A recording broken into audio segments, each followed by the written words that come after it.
other news, my big news is I got knocked off my bicycle yesterday by a little old lady in a car, which was quite an experience. Light flashing before my eyes, but can't believe I'm okay. Got a sore hip and sore knee and sore wrist today, but my bike's pretty knackered. But yeah, got away with it. She was overtaking me and turned left to go down the street and didn't see me and totally swiped me out.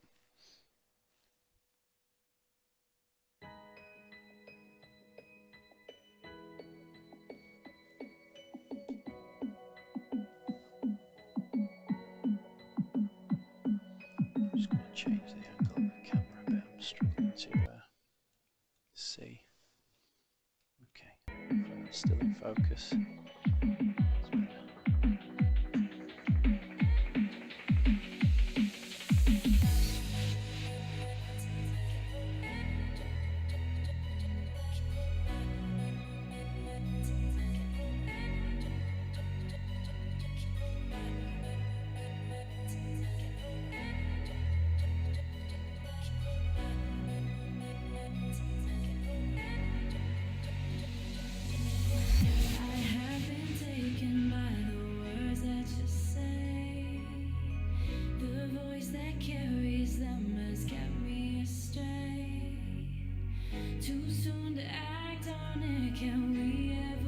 Okay, let's try that.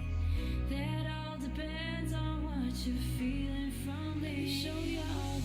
that's going to rely on me being a bit more still and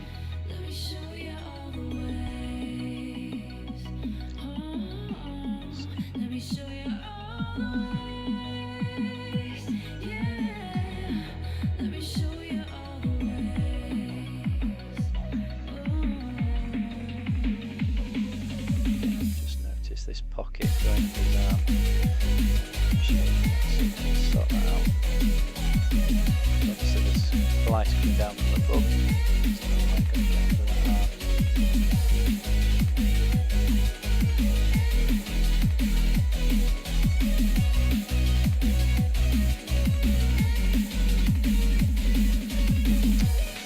Now for some reason, looking at this,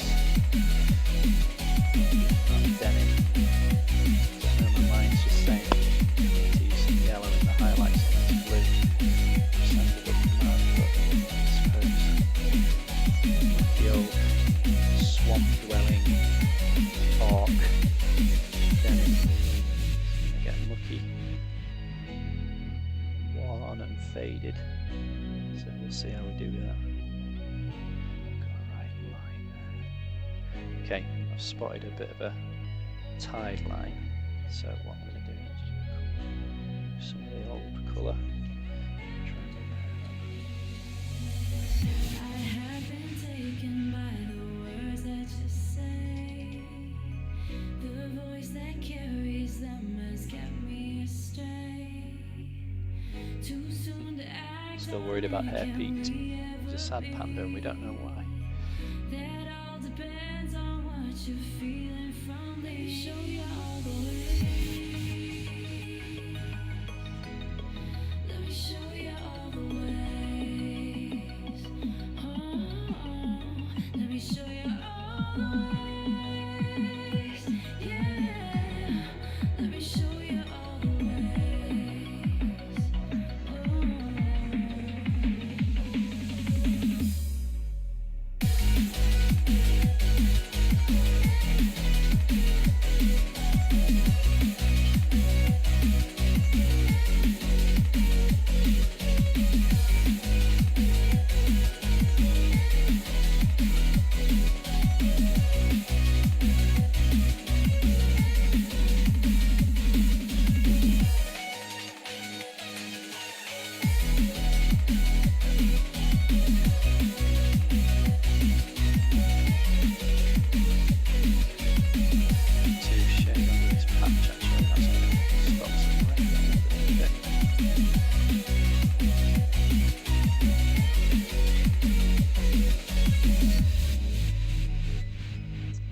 then in miniature painting, where two materials meet, you quite often need to paint them dark.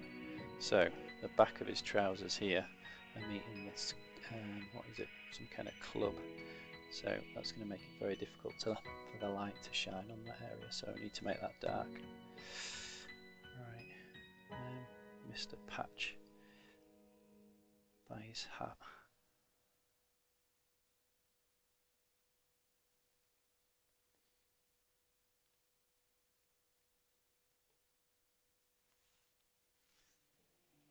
I feel so alive. I've never felt this way before.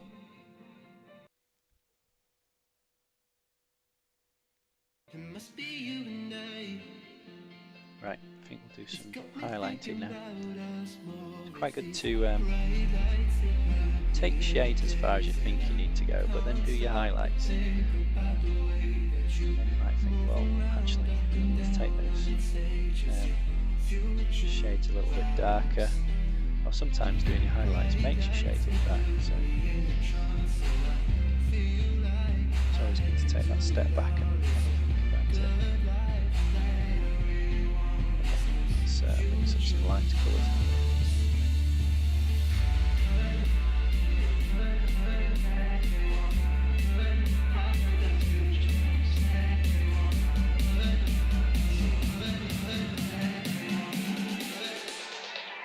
Okay, I'm just going to show the palette again. So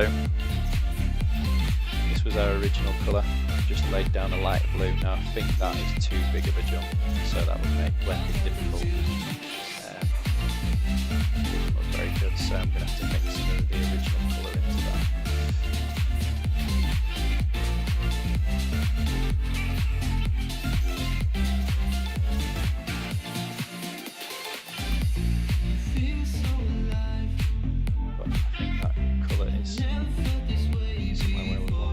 Especially on the faded areas, the very lightest areas. So.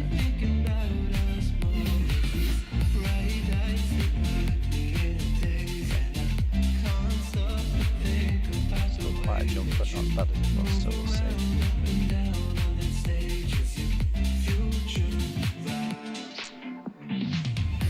So we're going to push. I mentioned that I use the push and pull technique when layering. So what we're going to do, instead of pushing into the shades, we're going to push into the lights. I think it's too bright.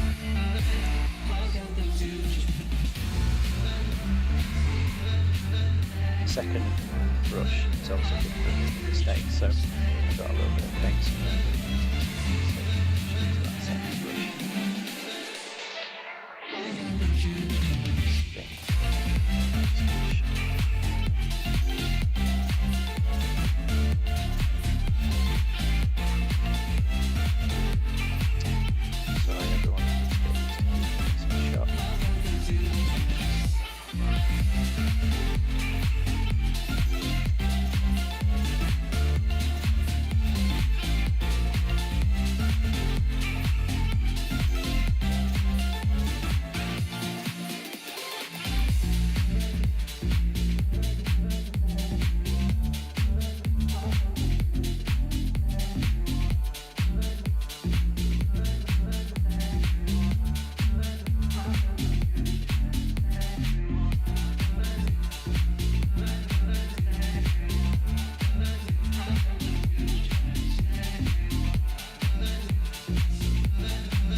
working out okay actually.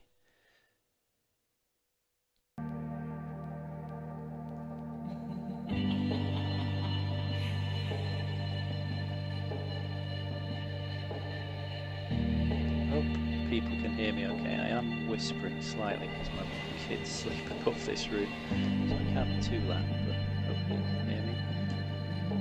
Again, if anyone's watching, nice to just let me know if hearing and seeing things okay. I know I'm moving the model about too much, but that's something I just need to get used to in practice.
Yep, yellow's still talking to me. Some yellow. It's highlights, so might be having a crazy moment. Oh, that might work. We'll see.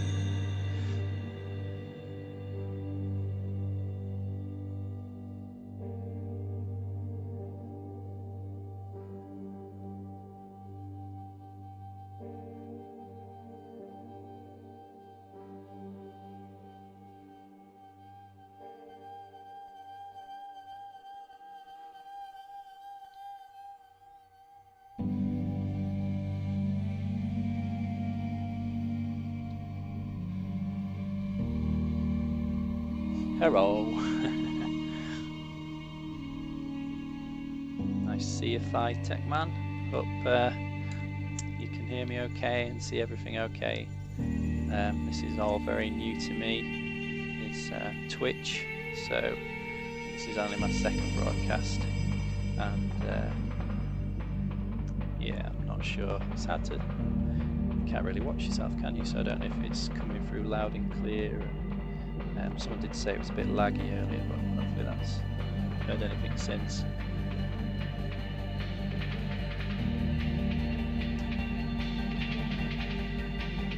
Don't know how long you've been watching.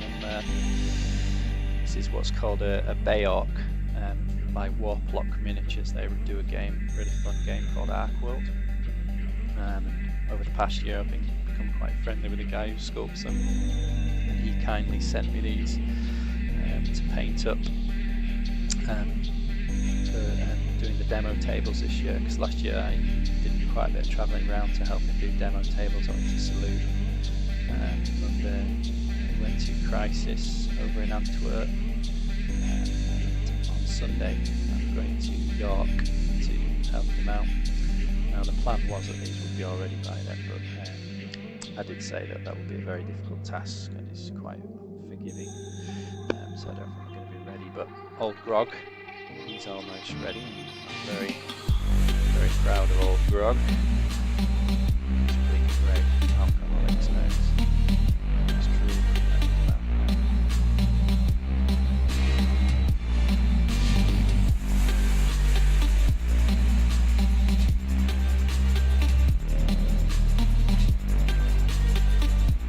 Okay, yeah, I will try that. I was saying earlier, my kids are sleeping in this room, so maybe I am whispering a bit, but so thank you, mate, for that feedback.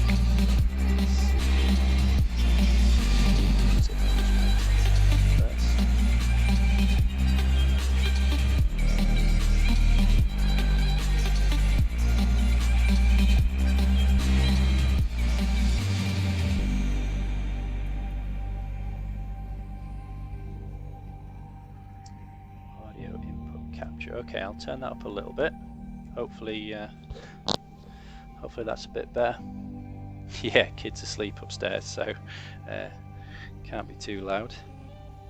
So let me know if that's better. I've turned the music down slightly and the mic up a little bit.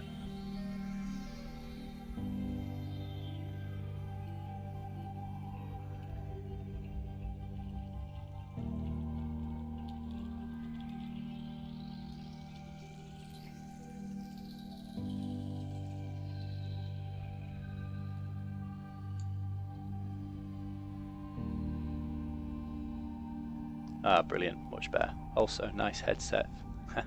Thank you.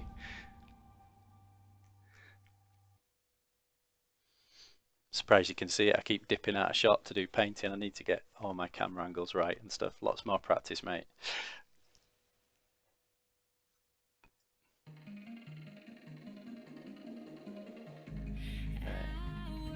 In fact, it's giving me a bad back as it's leaning over. I need to sort something out. I don't know if you were listening earlier. I was just saying yesterday I was cycling home from work. In fact, Guy Mice, it was I had the worst day when I was watching you on the train. That train broke down and they had to turn back to the station, and I had my bike, so I tried to get on the next train, but obviously two lots of trains were trying to get on the same train, so there was no way I was getting on with my bike. So I jumped on a train that took an alternate route, but which meant that I had like half an hour, 45 minutes cycle back home from that point. And that's where things went wrong. A little old lady halfway into that bike ride knocked me off with her car, just drove straight into me. I went flying. My bike's wrecked at the moment. Well, not wrecked, there's a bit of damage. And my hip really hurts today, and just realising my back's hurting a bit. Painting, but I haven't got very good posture at the moment. Speaking into a brush.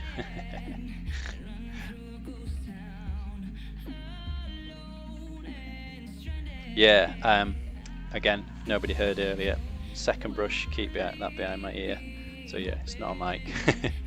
And I use that to help transition the blends, so kind of feather where I'll kind of show it on here. So I'm pushing this light colour down to this corner, and where I started I can quickly grab that second brush from behind my ear and just feather that edge to help it blend in. It's all good, so also good for mistakes. So drop a paint, land somewhere that you didn't want it to, quickly grab that brush, wet it in your mouth if you've got a bad habit like me, and then clean it off. Okay, I'm going to add a bit more of a brighter colour to these highlights. Yeah, I am, mate. Yeah, I was a bit shook up at the time. I don't think I was thinking straight.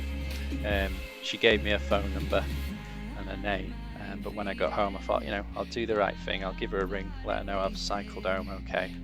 And when I went to ring her number, I realised she'd given me one digit too less, so couldn't get hold of her, so I had to ring the police and say, look, this woman rammed me off the road, and I'm not sure if she's given me a fake number or if it's just an accident. But luckily I had a license plate.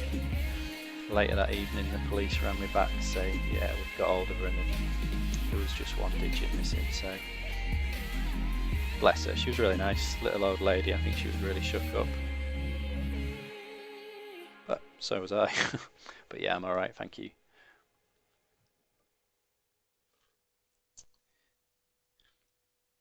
you need to learn how to do this. So which bit in particular, mate? And I'll try and talk through it a bit more.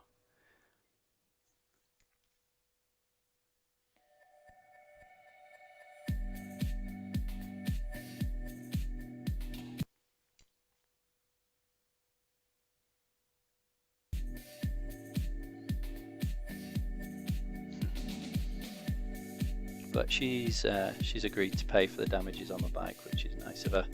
And the screen on my phone smashed as well. So she said she'd pay for that, which was really cool. Well, to begin with, she said, "Oh, you haven't got any rear lights on your bike?" And I had two. There was one on my bike and one on my helmet. But a load of witnesses ran over from the pub across the road and they were sticking up for me saying I did have the lights on, so that was good. So made a mistake there, second brush, a bit too much paint flooded in to that area. I want to go from black to bright blue. I would go from bright blue to black.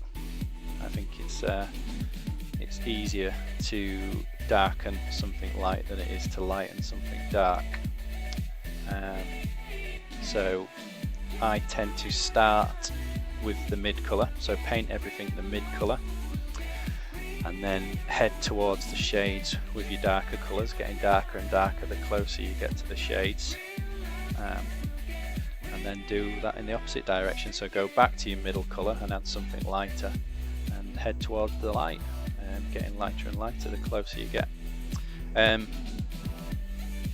Everyone can probably see the kitchen roll in the back, so what I'm doing is actually, it sounds a crazy thing, because I use such watered down paints, you've got to wipe most of it off, because what happens is as soon as it touches the model it floods into places that you don't want it to go, so by wiping it off you're preventing that, and that's, I think, probably why most painters recommend Kolinsky Sable for their brushes, because it holds so much more pigment and holds onto it tight as well. I think it doesn't come flooding out as much as a synthetic brush, so that's perfect for this kind of really watered down paint blending.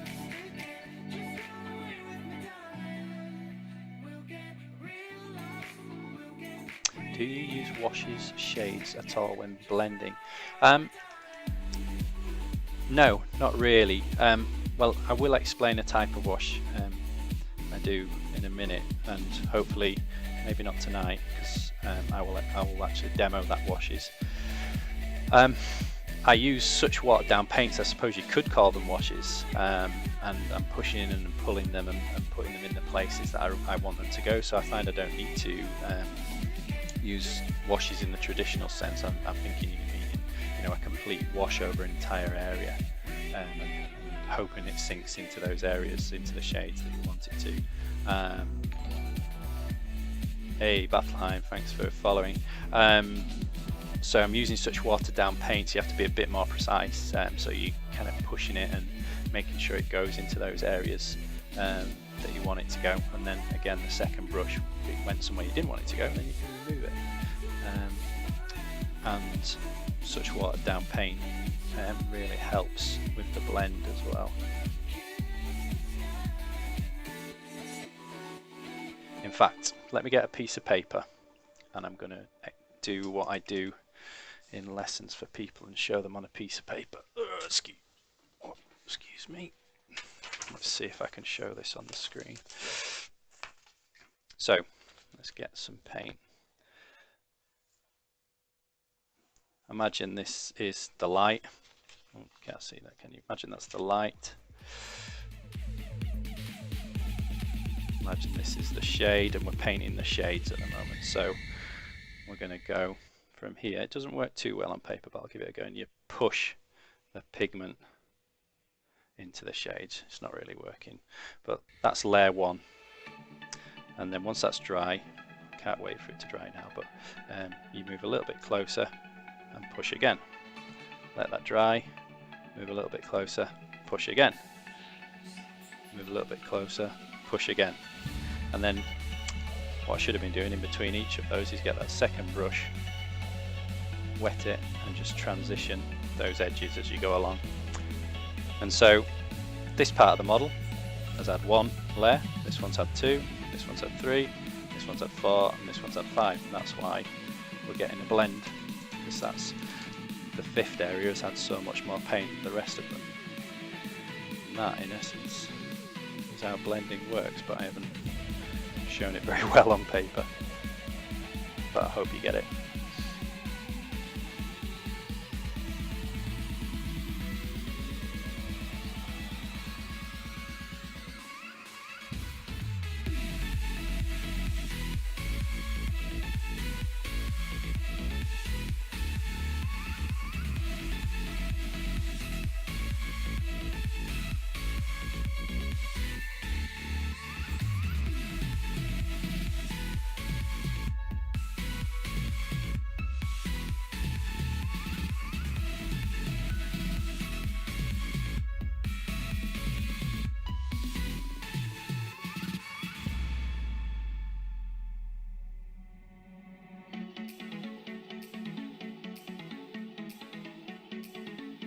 Finally the chat is working again. Thanks for the explanation, totally clear. I hope so. I hope that wasn't sarcasm. I hope it was clear.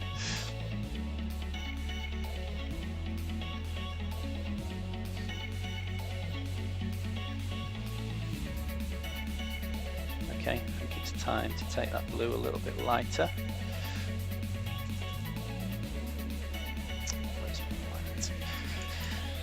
Try not to use white too much in highlights because it can send your model a bit chalky, but sometimes it can't really be avoided.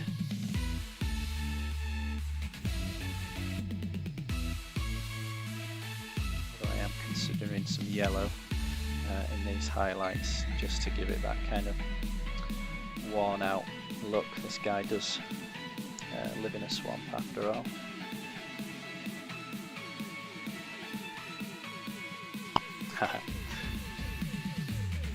What size of brush are you using? Because I think I tend to go too small.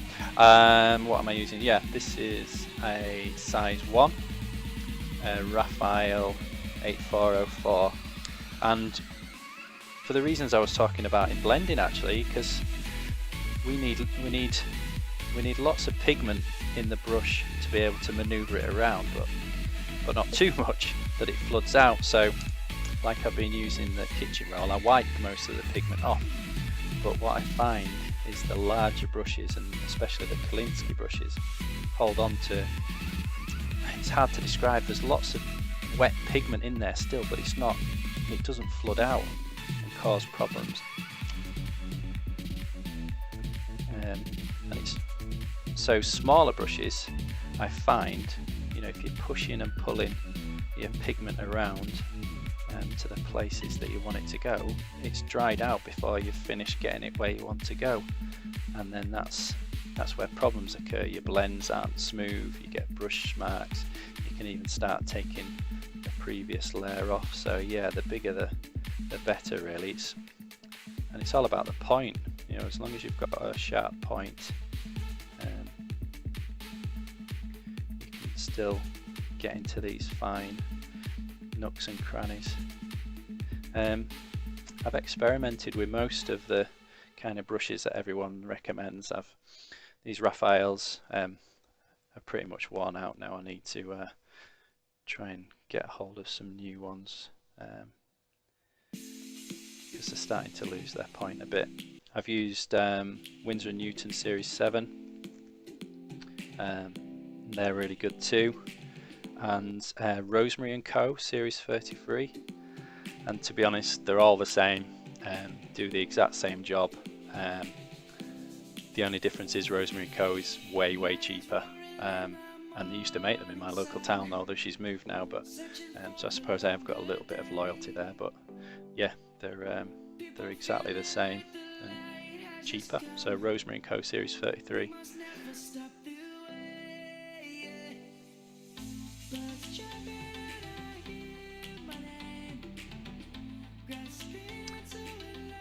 Okay, Battleheim, can you just give yeah, well, hopefully I've inspired you to maybe try those bigger brushes. I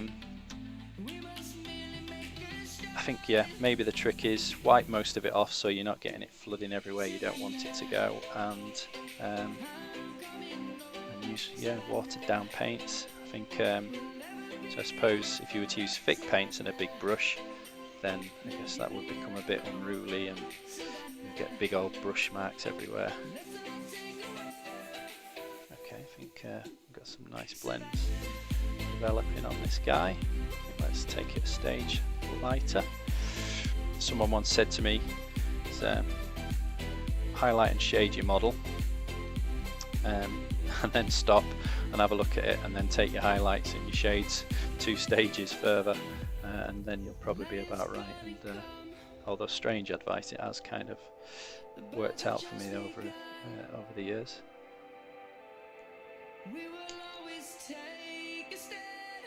So I'm just, I mean, we're on the very edge of the highlights now. I'm just getting, like I showed on the piece of paper, just closer and closer and closer.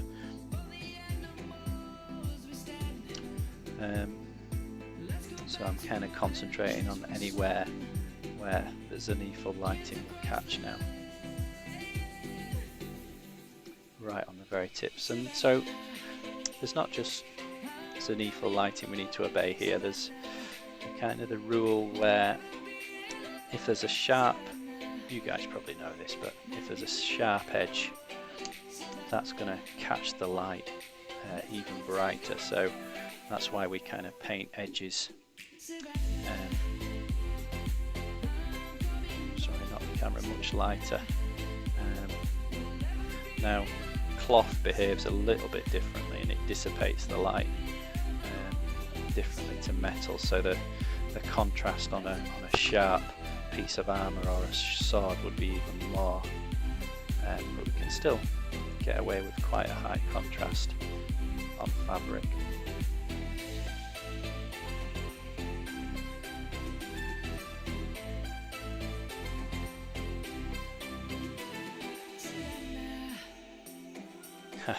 yeah. Valheim confirming that theory there, yeah. I mean, I think I mentioned earlier, I do my shades first and then move on to the highlights, and sometimes by doing your highlights you find that makes your shades look much darker anyway, so sometimes you don't need to go back.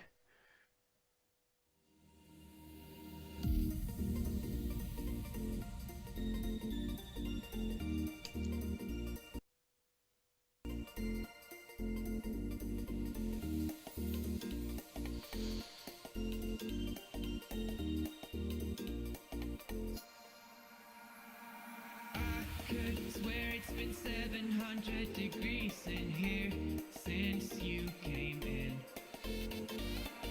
I could swear that this room has been running out of air, and now it's starting to spin. You make me feel kind of bad, kind of good, kind of everything, yet it doesn't feel like it should. Another thing to bear in mind, which I'm trying to do, is, and this is what a lot of the European painters do, is try and make the top half of the model a little bit brighter than the bottom half. And the reason behind this is that the human eye or the human mind tends to look and concentrate on the top half of the human body, in particular the face. And as miniature painters, what we're trying to do, we're trying to paint an illusion really. We're trying to fool people into thinking, well, is that what I'm looking at 6 foot tall, or is it only a couple of inches tall? Just little tricks like that can add to the realism.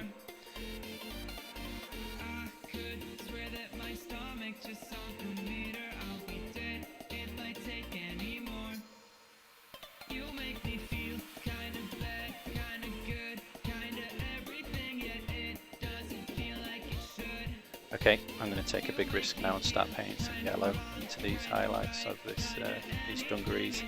I think for a swamp dweller he's looking far too clean and manicured.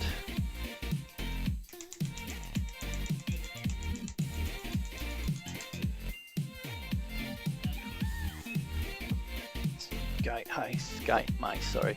Never thought of that. Yeah, so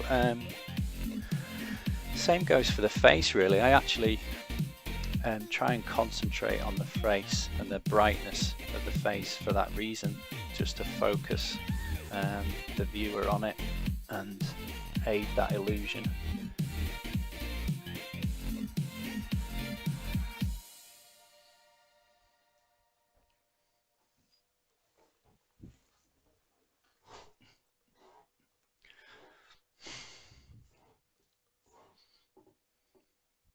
Okay, bit of a risk here. I'm going to put some yellow into these highlights. Easier said than done there. Yep, but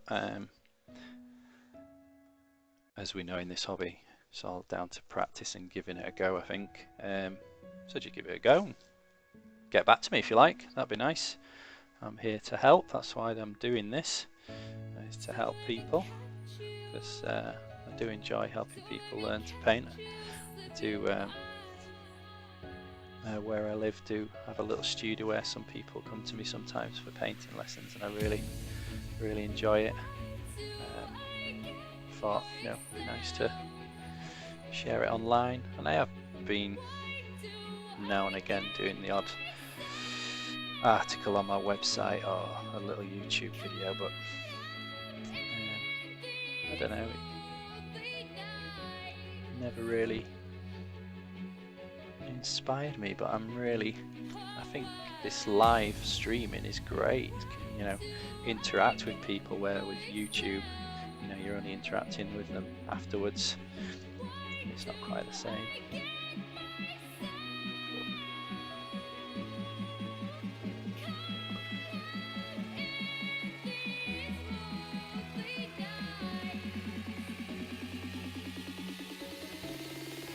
Okay, I think this yellow is going to work. It's actually creating a much brighter highlight for some reason on top of the blue.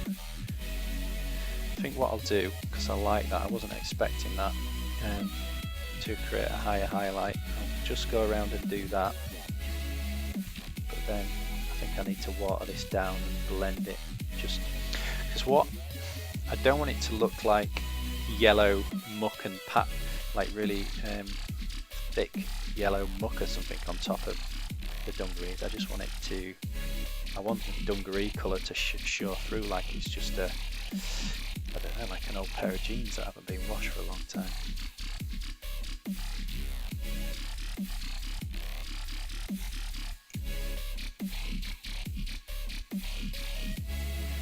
I do mess around with these crazy colours sometimes, but sometimes it works, sometimes it doesn't.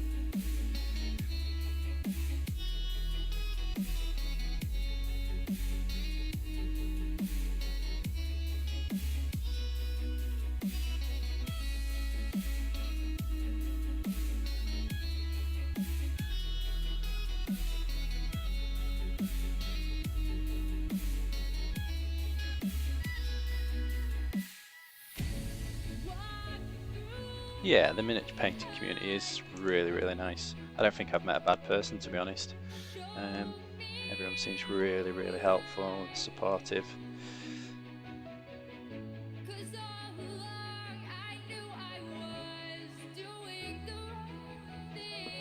That's interesting, Battleheim. Yeah. I mean, I'm a member of a games club locally, so I guess you get to meet a lot of painters through that, but no one really seems to take it too seriously there.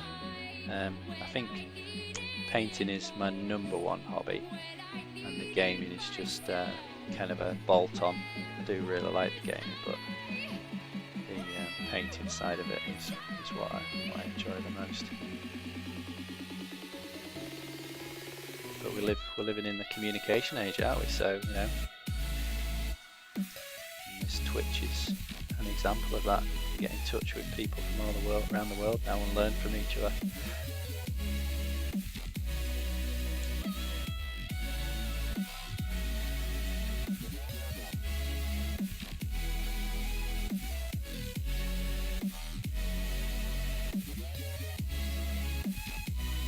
Okay, let's water this paint down even more. Just do thin layers looks of it.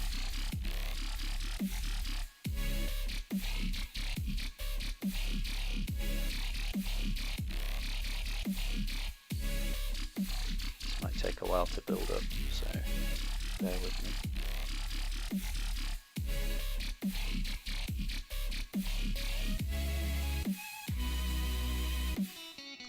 So an amateur mistake, the first video I did on Twitch, I tried to upload to YouTube and it got banned because I was listening to music, copyrighted music on it. So then I tried uploading it to my Facebook page and the same thing happened there. But I've learnt now, so what we're listening to is some random uncopyrighted, no copyright music I found on YouTube. It's not bad actually.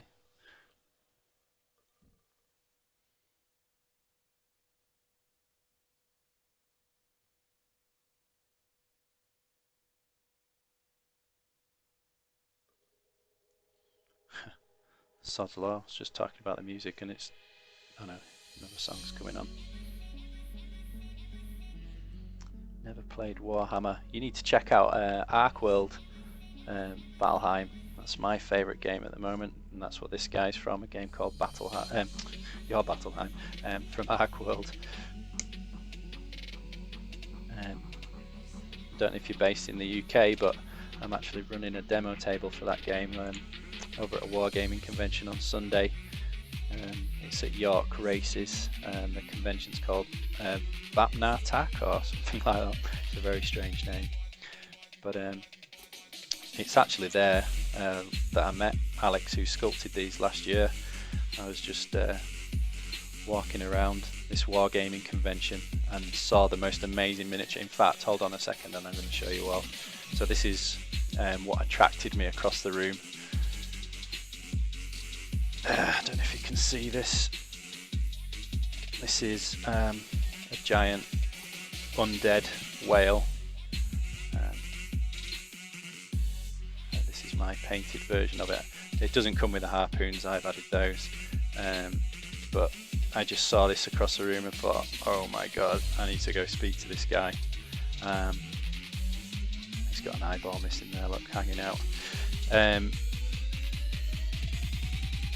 yeah, met this guy called Alex Huntley, and he said to me, oh, I'm 20, I've sculpted all these, and I just wanted to punch him. I thought, you know, how talented is this guy? And then he said, oh, by the way, I've invented a game as well, do you fancy a game? So he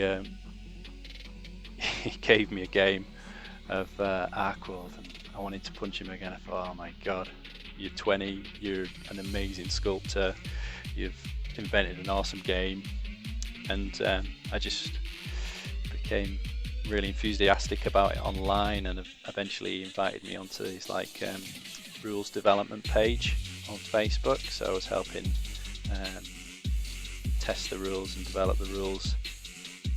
And I think it just goes to show, if you're enthusiastic about something, people appreciate it. So last year he invited me down to run the demo table for him at Salute Wargaming Convention in London. Paid for my accommodation, and then late last year we went over to Antwerp in Belgium, and again he paid for my expenses, and I ran the demo table there. So again, I guess that's an example of the really friendly community it is. Netherlands, no worry mate. Holy moly, that's one awesome model. Totally disgusting in a good sense. Dude, that's awesome. Yeah, I think it's a bit of a Marmite model. I don't know if you'll get that reference. Marmite is a product maybe that you get around the world, I don't know, but in the UK some people hate it, I love it, and same with that model. Some people absolutely hate it and don't get it, and then some people like me absolutely love it.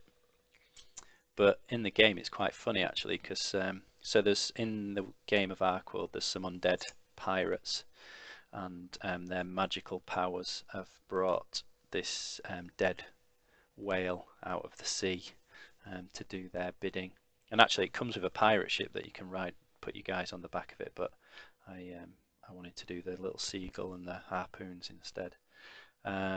But in the game, you've got to roll on a chart every so often, um, and if you fail, it explodes with all the rotting gases inside there, which is quite amusing. It's also got an attack called Copious Vomit, which is quite disgusting but funny nonetheless.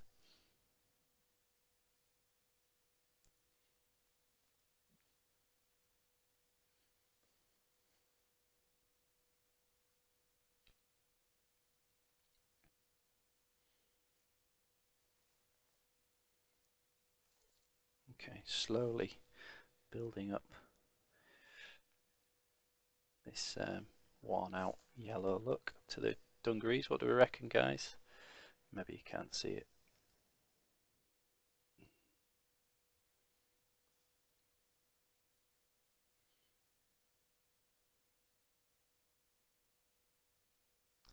Yep, I'll type in the site now.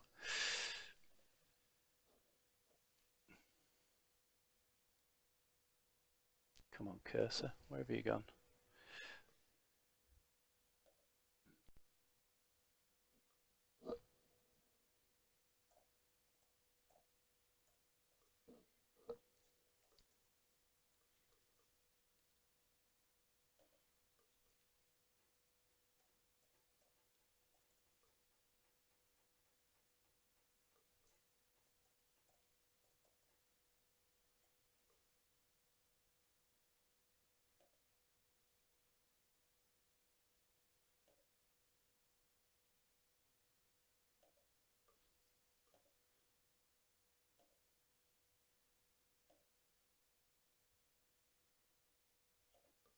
Okay, just pasting his website into the chat box now.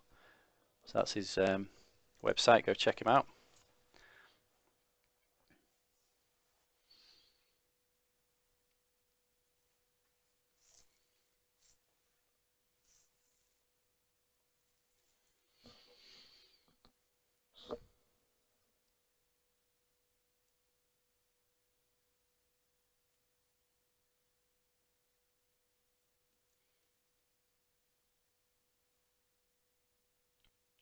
Sorry about the model going out of shot regular. I just need to get used to that I'm painting for an audience.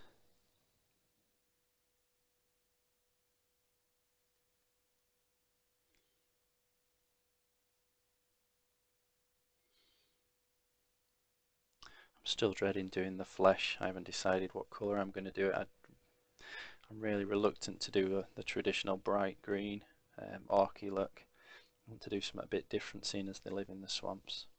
So I'm not going to do it right now. I'm still thinking about it. Maybe time to move on to his hat.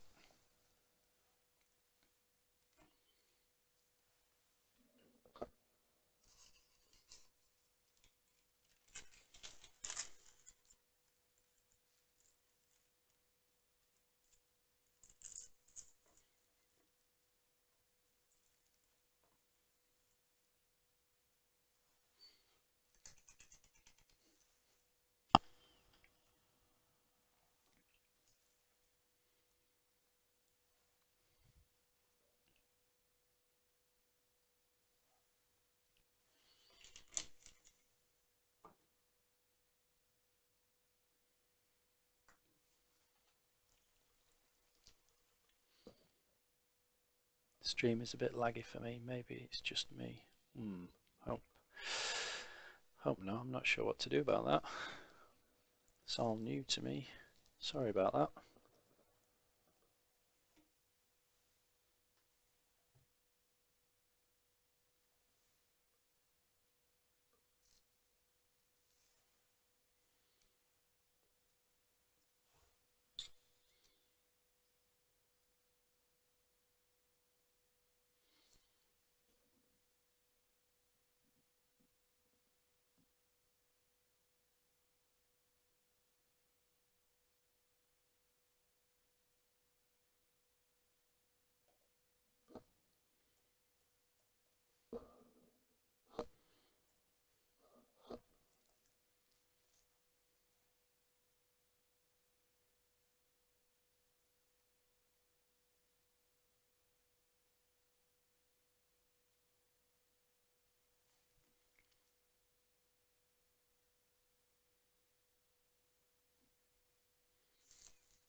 Now this is an interesting area.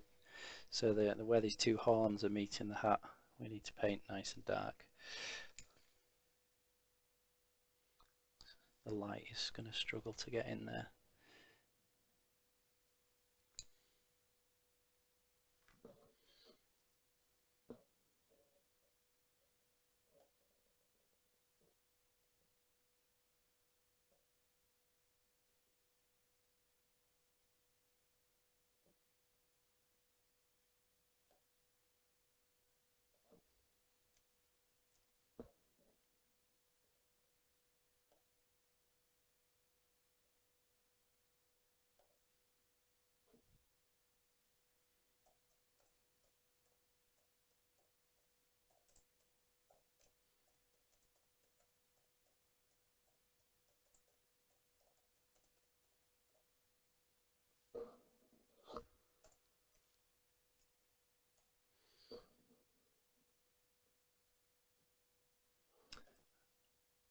No, I'm not sure what to do about the lagging.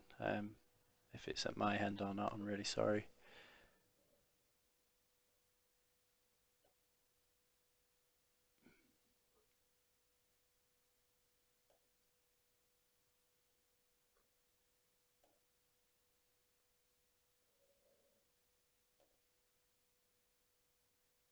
Yeah, using OBS, yeah.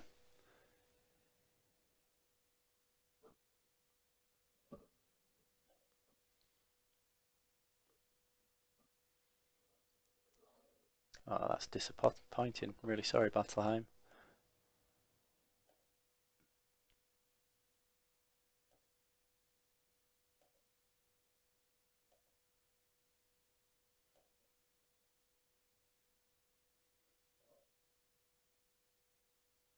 Sorry, I'm just having a mess around in the settings. I don't know if there's anything I can do.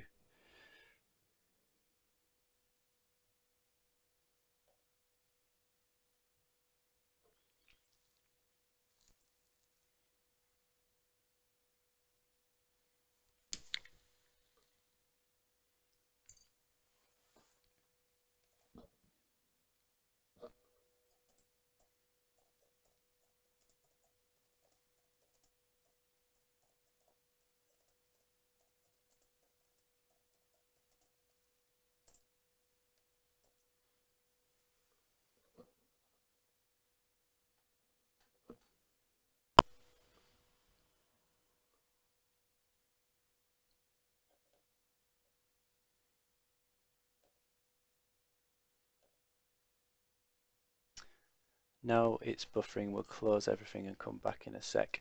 Okay, everyone, I'm just going to go next door and see if my wife is watching Netflix.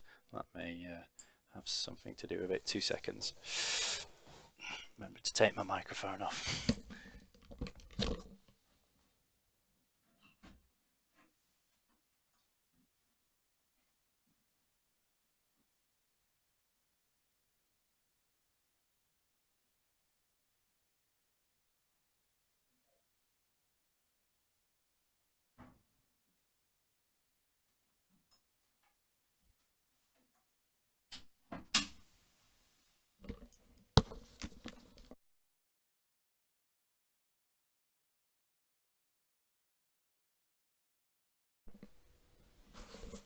Hello? Hello, hello, hello. Yeah, well, she's not watching Netflix, so I don't think it's anything to do with that. Oh, that's a shame. Well, hopefully it is Twitch and not my setup in a way. It would be nice to fix it for you all, but I guess it's kind of reassuring that perhaps I've got everything up and running okay.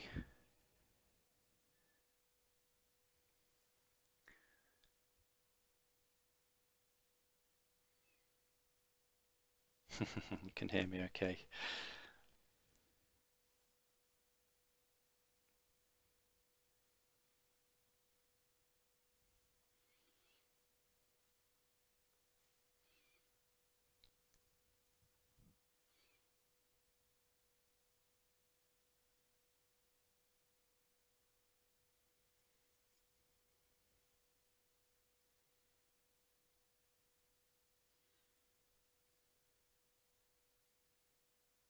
Sound is good, but camera's frozen. Oh no, what a shame. I don't know what to do. That's a real shame. Guide Mice, what do you reckon? Press stop streaming and then maybe start it again? Worth a try?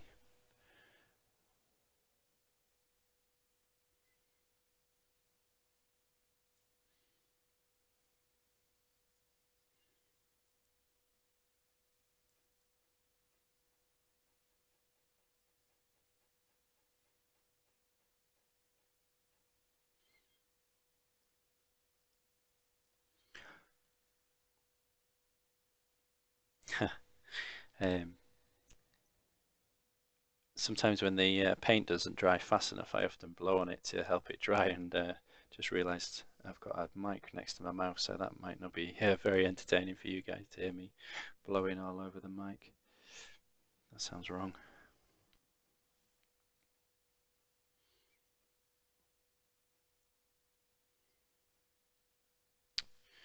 Might actually use this brown on his boots, save a bit of time.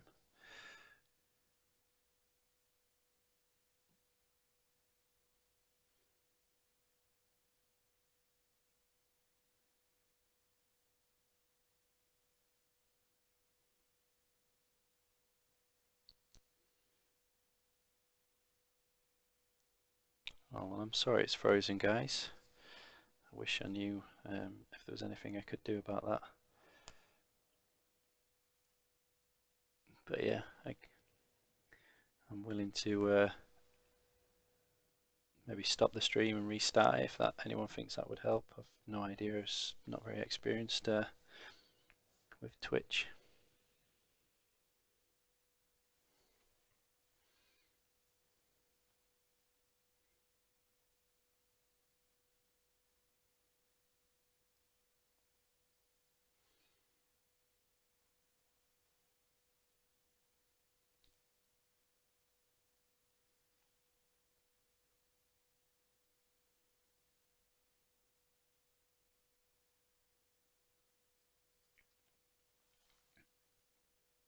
Is OBS saying anything about dropped frames? Let's have a look. Drop frames 0%. Well, drop frames 9, and then in brackets